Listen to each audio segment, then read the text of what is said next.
मैं शुरुआत सबसे पहले डीजीपी सर आपके साथ करना चाह रही हूँ। सब मेहमानों को स्क्रीन पे ले लीजिए।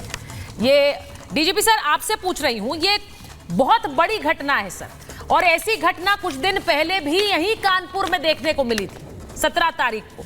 मेरा सवाल यह है सर कि इसकी जांच कितनी अहम है, इसका अंदाजा इस बात से लगाया जा सकता है कि कितनी जांच एजेंसियां इसमें इन्वॉल्व हो गई हैं, लेकिन इस तरह की साजिश के तार आपको जुड़ते हुए कहां दिखते हैं? ये कैसे पॉसिबल होता है कि आप एक सिलेंडर प्लांट कर दें, वहां पर उसमें बारूद भी मिलता है, वहां पर पेट्रोल बम भी मिलता है, इससे पहले इतना बड़ा बोल्डर ट्रैक पर रख दिया गया। ये कोई आम व्यक्ति तो नहीं कर रहा होगा?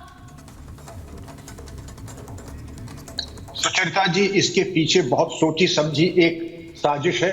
अगर आप इस पे गौर करें, ये अकस्मात न बोल्डर आता है, न लकड़ी का बोटा आता है, न गैस सिलेंडर और ज्वलनशील पदार्थ जो था बोतल में, और जो पाउडर था जिसको बताया जाता है कि नौसादर, गंधक और पोटाश था जो कि एक्सप्लोजिव होता है। तो ये अगर पहुंचा है वहां पे, और ये एक पहला ये ट्रेन के ऊपर अटैक नहीं है, ये रेलवे पे अटैक नहीं है, ये भारत के ऊपर अटैक है जिसमें 12 करोड़ भारतवासी रोज सफर करते हैं। और इसके ऊपर ये चीज देखने वाली बात है कि एक सिलसिलेवार तरीके से जिस तरीके से अटैक हुआ है, और पाकिस्तान में बैठा हुआ एक गोरी वो ये कहता है कि हम इस तरीके के आक्रमण भारत में करेंगे। तो अगर इस तरीके के तार आप जोड़ते चले और उसके इन टोटलिटी पूरी पिक्चर को अगर आप गौर करें, तो पहली चीज है, आप जब एयरपोर्ट जाती हैं तो सुचरिता जी आपको वहां कोई फालतू की चीजें नहीं मिलती हैं, न वहां मठिया, न मंदिर, न मजार। लेकिन स्टेशन पे आप चली जाए, ऐसा स्टेशन भारत ढूंढना मुश्किल है जहां छोटे मोटे मठ, मंदिर या मजार न, उनको सबको हटाने का समय आ गया है।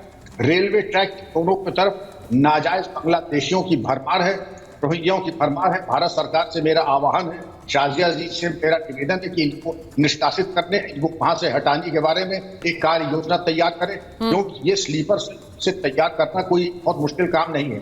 इसके पहले भी बांग्लादेशियों के माध्यम से स्लीपर सेल तैयार किए गए थे, और स्लीपर सेल को ये पेट्रोल, आप देखिए जो फुटप्रिंट देखिए कि ग्रोसर के यहाँ से मिलने वाले सामान से आप विस्फोटक तैयार करें। कोई ऐसा विस्फोटक इसमें नहीं है कि ये ऑर्डिनेंस फैक्ट्री से आए। ये तमाम चीजें जो बरामद हुई हैं, ये पेट्रोल पंप से और ये पंसारी के हाथ से हो सकती हैं। ये पूरा फुटप्रिंट वही है जो ISI ने पहले ट्रेन किया था इंडियन मुजाहिद। तो सुचरिता जी, 5 एजेंसीज आ गई हैं, ये संतोष का विषय है, और हम सभी राजनीतिक मित्रों से कहेंगे कि ये भारत के ऊपर आक्रमण है, मात्र रेलवे के ऊपर आक्रमण नहीं है। मैं शाजिया जी आपके पास आ रही हूँ। आपने सुना कि किस तरह से डीजीपी सर बता रहे हैं, वो फरतुल्ला गोरी का भी नाम ले रहे हैं, कह रहे हैं कि पाकिस्तान से भी एक साजिश के तार जुड़ते हैं क्योंकि वो लगातार वहां से बैठकर धमकी दे रहा है।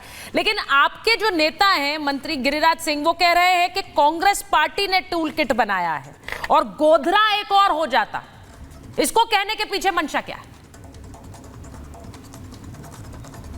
देखिए, सबसे पहले तो मैं कहूँगी जो फॉर्मर डीजीपी साहब कह रहे हैं वो बिल्कुल सही कह रहे हैं, क्योंकि जाहिर सी बात है किसी ना किसी तरह से भारत में एनार्की हो और एक हंगामा हो, अस्थिरता हो, उस माहौल को बनाने के लिए अलग अलग चीज़ों का इस्तेमाल किया जा रहा है, और इस तरह के जो हादसे क्रिएट किए जा रहे हैं, साफ तौर से जाहिर है कि ये एक साजिश है, और एक बहुत ही गंभीर साजिश है देश के खिलाफ, देशवासियों के खिलाफ। इससे किसको फ़ायदा होगा ये भी साफ जाहिर है, और इसलिए पाकिस्तान का ये बहुत बड़ा एक और उनका नापाक मंसूबा ज़रूर है, और पूरी तरह से यकीन किया जा सकता है कि ये होगा। लेकिन ये बिल्कुल भी संभव नहीं है और मुमकिन नहीं है कि इसको शय कहीं हमारे देश के अंदर से दी जा रही है।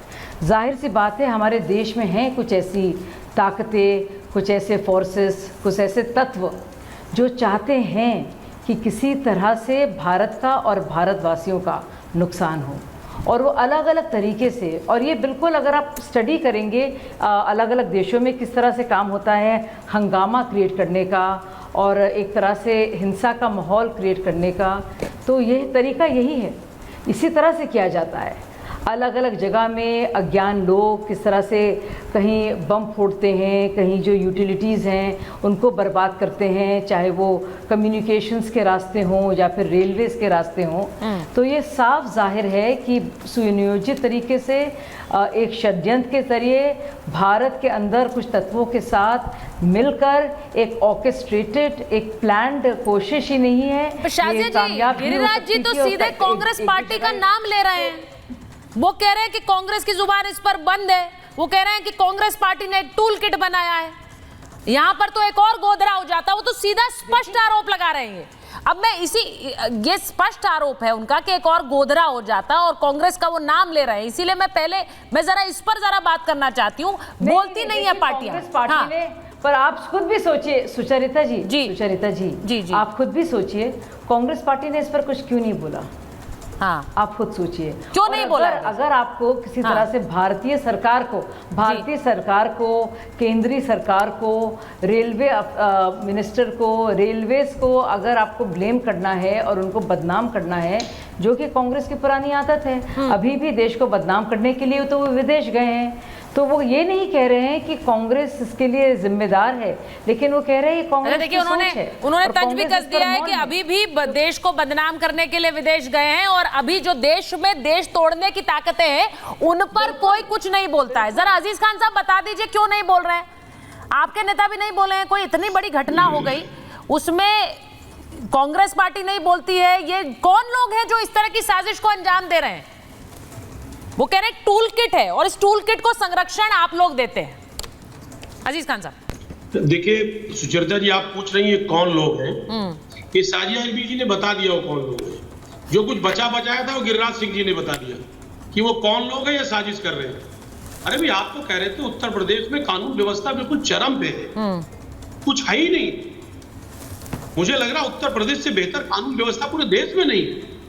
तो ये अलग अलग टूल किट कहां से नजर आ रहा है।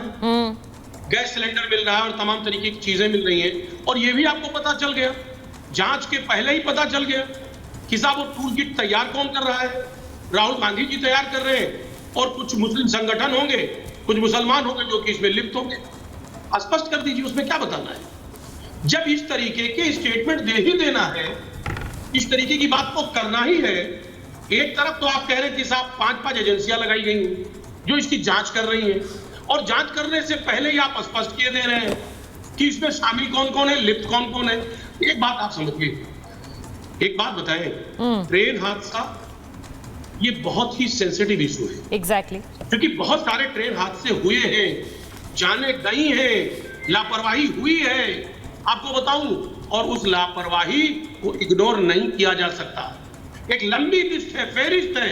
देखिए लापरवाही नहीं हुई है, ये तो षड्यंत्र हुआ है। मैं बताऊं, आप और वो लापरवाही को रोका, लापरवाही साजिया जी, तो ये साजिश नहीं वो कह रही है अजीज साहब, वो कह रही है कि ये ट्रेन हादसा नहीं है, तब अगर ये एक साजिश है, हादसा हो जाता।